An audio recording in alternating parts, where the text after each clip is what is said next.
Hello friends, राजहंस classes में आप सभी का स्वागत है। क्लास शुरू करने से पहले मैं आपको बता दूं, अगर आप चैनल पर नए हैं तो चैनल को लाइक कीजिए, शेयर कीजिए और सब्सक्राइब कीजिए।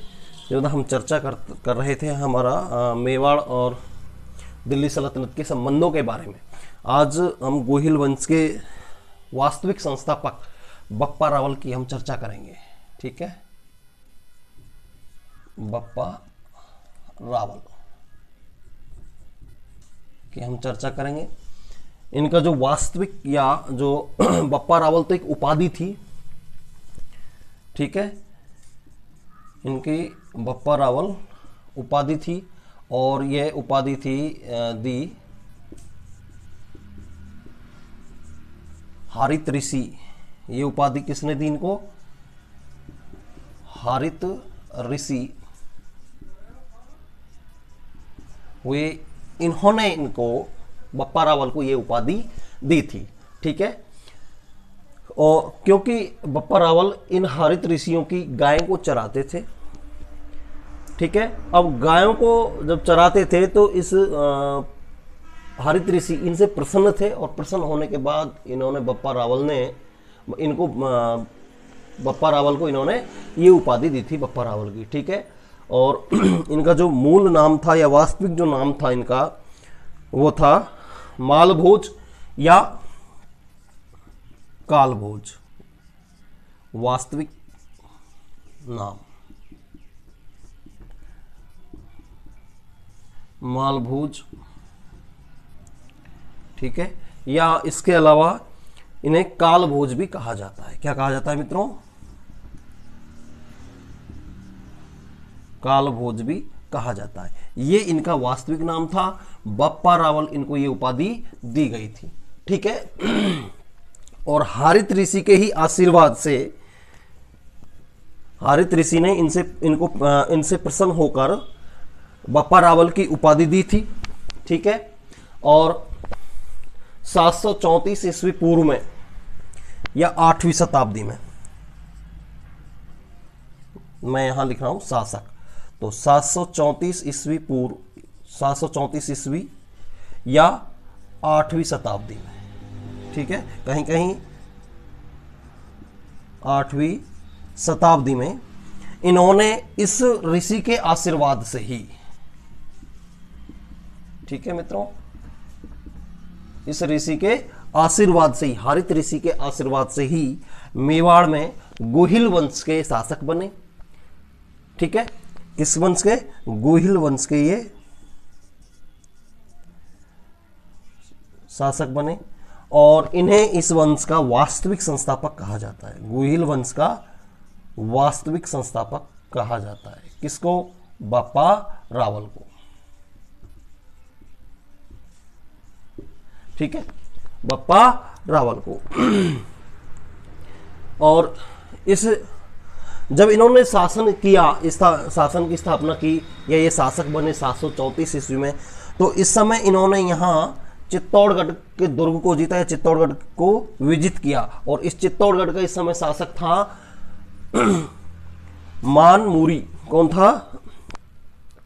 मानमौरी, जो कि मौर्य वंश का शासक था। मैंने आपको पिछली क्लास में बताया था कि चित्तौड़गढ़, जो कि चित्रांगद मौर्य ने यहाँ एक चित्तौड़गढ़ दुर्ग का निर्माण किया था। उसके बाद वहाँ का शासक मानमौरी था, जो कि 734 ईस्वी में बप्पा रावल से पराजित हुआ। ठीक है, कब पराजित किया गया हुआ? ये 734 ईस्वी में मानमौरी। ठीक है मित्रों, इस शासक को इन्होंने पराजित करके इस चित्तौड़गढ़ में गोहिल वंश की वास्तविक रूप से स्थापना की थी। ठीक है, मेवाड़ में सर्वप्रथम सबसे पहले सोने के सिक्के चलाने का श्रेय जो दिया जाता है वो बप्पा रावल को ही दिया जाता है। ठीक है, इन्होंने सबसे पहले या मेवाड़ में जो सोने के सिक्के चलाने का या प्रचलन में जो लाए, वो पहला प्रथम शासक बप्पा रावल को या कालभोज को या मालभोज को माना जाता है। ठीक है मित्रों, किसको माना जाता है? बप्पा रावल को माना जाता है। ठीक है, इन्होंने अपने इष्ट देव या कुल देवता जिसको हम इष्ट देव भी कहते हैं, एकलिंग जी का मंदिर, एकलिंग जी का मंदिर बनवाया था। ठीक है, किसने? बप्पा रावल ने, जो कि मेवाड़ के शासकों का एक कुल देवता है। इसकी आराधना करते थे एकलिंग जी की। ठीक है जो कि लुकलिस नामक संप्रदाय से संबंधित है। ये जो मंदिर है ये किस संप्रदाय से संबंधित है? लुकलिस संप्रदाय से संबंधित है। ठीक है मित्रों, एकलिंग नाथ जो है वो लुकलिस संप्रदाय से संबंधित है और इन्होंने इसका एकलिंग जी का मंदिर मेवाड़ में कैलाशपुरी गांव में करवाया था। कहां करवाया था? कैलाशपुरी गांव में। ठीक है मित्रों, करवाया था, जहां इनका निर्माण, एकलिंग नाथ जी का मंदिर जो निर्माण करवाया बप्पा रावल ने, ये कैलाशपुरी गांव में करवाया था। एकलिंग जी का संबंध लुकलिस नामक संप्रदाय से है। ठीक है मित्रों, ये ध्यान रखने की बात है कि जो लुकलिस संप्रदाय है इसका संबंध राजस्थान के किस राजवंश के कुल देवता का संबंध है? तो इसमें है एकलिंग नाथ महाराणा या मेवाड़ के शासकों के कुल देवता थे। ठीक है अब यहाँ के जो मेवाड़ के जो शासक थे ये अपने आप को एकलिंग जी को तो राजा मानते थे। ठीक है मित्रों, मेवाड़ के शासक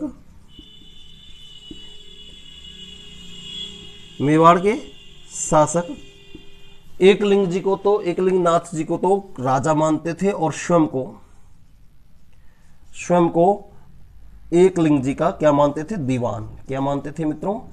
दीवान। ठीक है, क्या मानते थे? दीवान। और एक रोचक जो मैं आपको बता रहा हूं जानकारी वो ये है कि इसी कारण से कि एकलिंग जी को ये अपना राजा मानते थे मेवाड़ के शासक और स्वयं को एकलिंग जी का दीवान मानते थे। ठीक है, इसीलिए यहां के जो शासक थे वो अपने आप को राणा कहलाते थे। ये राजा की उपाधि न लेकर राणा की उपाधि लेते थे। कारण क्या था इसका? क्योंकि राजा किसको मानते थे? ये एकलिंग जी को। और दीवान इसलिए मानते थे क्योंकि ये अपने आप को एकलिंग जी का दीवान मानते थे, इसलिए इन्होंने अपने आप को राजा न कहलवाकर राणा कहलाया। ठीक है, बाकी ये अन्य जगह या अन्य मंदिरों में तो तलवार लेकर ही जाते थे, तलवार अपने पास रखते थे। लेकिन आज भी ये प्रथा प्रचलित है कि एकलिंग जी के जो मंदिर में मेवाड़ के शासक जाते हैं वो तलवार न लेकर छड़ी लेकर जाते हैं। क्या लेकर जाते हैं मित्रों? छड़ी लेकर जाते हैं। क्यों नहीं जाते? क्योंकि ये इसे अपना एकलिंग नाथ जी को अपना राजा मानते हैं और ये स्वयं को इनका दीवान मानते हैं, इसलिए ये बाकी जगह तो तलवार साथ रखते हैं, लेकिन जब ये अपने कुलदेवता के मंदिर में पहुंचते हैं तो वहां तलवार नहीं रखते, केवल छड़ी अपने पास रखते हैं। ठीक है मित्रों, राजा की गुहिलों की ये तो हो गई कुलदेवता। गुहिलों की जो कुलदेवी है बाण माता। ठीक है, कुलदेवी बाण माता। ठीक है मित्रों, ये मेवाड़ के शासकों की कुलदेवी है, कुलदेवता एकलिंग नाथ। ठीक है, महाराणा मेवाड़ के महाराणा राजधानी छोड़ने से पहले, जब वो अपनी राजधानी छोड़ते थे, मेवाड़ के शासक जब अपनी राजधानी छोड़ते थे तो एकलिंग जी से इसके लिए स्वीकृति लेते थे। किससे? एकलिंग जी से स्वीकृति लेते थे। और इस प्रथा को क्या कहा जाता था? आश्का। क्या कहा जाता था? आश्का। आश्का कई बार पूछा जा चुका है कि आश्का क्या है, तो इसका सही आंसर क्या है कि आश्का जो प्रक्रिया है वो यह है कि इसमें मेवाड़ के जो शासक अपनी राजधानी छोड़ने से पूर्व अपने कुल देवता एकलिंगनाथ जी से स्वीकृति लेते हैं। स्वीकृति लेने की इस प्रक्रिया को क्या कहा जाता है मित्रों? आशका कहा जाता है। ठीक है। बप्पा रावल की मृत्यु नागदा में हुई थी। कहाँ हुई? बप्पा रावल या काल भोज की या माल भोज की जो मृत्यु हुई वो हुई नागदा में, और नागदा में ही इनकी समाधि स्थल या छतरी बनाई गई है। ठीक है मित्रों, ये थे बप्पा रावल जिन्होंने 1734 ईस्वी में या 8वीं सदी में मौर्य वंश के शासक मान मौर्य को पराजित किया। ठीक है, और अपने गुरु हारित ऋषि के आशीर्वाद से इन्होंने 734 ईस्वी में मेवाड़ में गोहिल वंश की स्थापना की। इन्हें गोहिल वंश का वास्तविक शासक माना जाता है, जबकि गोहिल वंश का शासक थे गोहिलादित्य। ठीक है, इन्हें बप्पा रावल को या काल भोज को, माल भोज को वास्तविक संस्थापक माना जाता है। इनके बाद इनका उत्तराधिकारी था अल्लठ या आलूराव। अल्लठ या आलूराव, अल्लठ या आलूराव इसके उत्तराधिकारी थे बप्पा रावल के। इन्होंने हुण राजकुमारी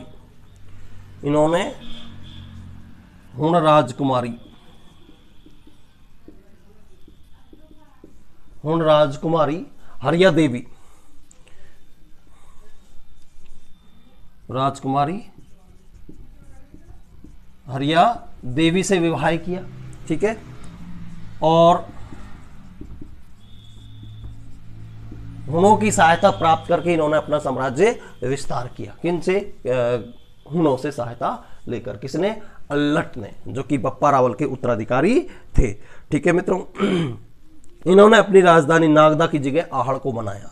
तो मेवाड़ के शासक, वह शासक जिन्होंने अपनी राजधानी नागदा से किसको बनाया? हस्तांतरित की? आहड़। ये थे अल्लठ या आलू राव। ठीक है, इन्होंने अपनी राजधानी नागदा से आहड़ को अपनी राजधानी परिवर्तित की, तथा इन्होंने मेवाड़ में एक प्रथा प्रचलित की जो आज भी प्रथा प्रचलित है, और ये प्रथा थी नौकरशाही। नौकरशाही प्रथा का प्रचलन जो वर्तमान में भी प्रचलित है, जो वर्तमान में भी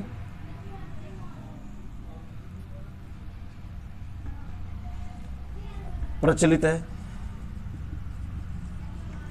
ठीक है, इसमें क्या है कि खुद शासक यानी अल्लठ ने अपना जीवन एक नौकर की तरह या नौकरशाह की तरह जिंदगी जीने लगे। ये प्रथा आज भी प्रचलित है। वहां के शासक आज भी एक नौकरशाह की जिंदगी जीते हैं। ठीक है, तो नौकरशाही प्रथा के प्रचलन अल्लठ ने किया था मेवाड़ में। वह एक शासक था जिसने इस प्रथा को शुरू किया, जो आज भी प्रचलन में है। तो मित्रों, ये थे गोहिल वंश के वास्तविक संस्थापक बप्पा रावल और उनके उत्तराधिकारी अल्लठ, जिन्होंने हुण की राजकुमारी हरिया देवी से विवाह किया और अपने वंश को या अपने साम्राज्य को इन हुणों की सहायता से विस्तारित भी किया। ठीक है मित्रों, तो आज क्लास में इतना ही।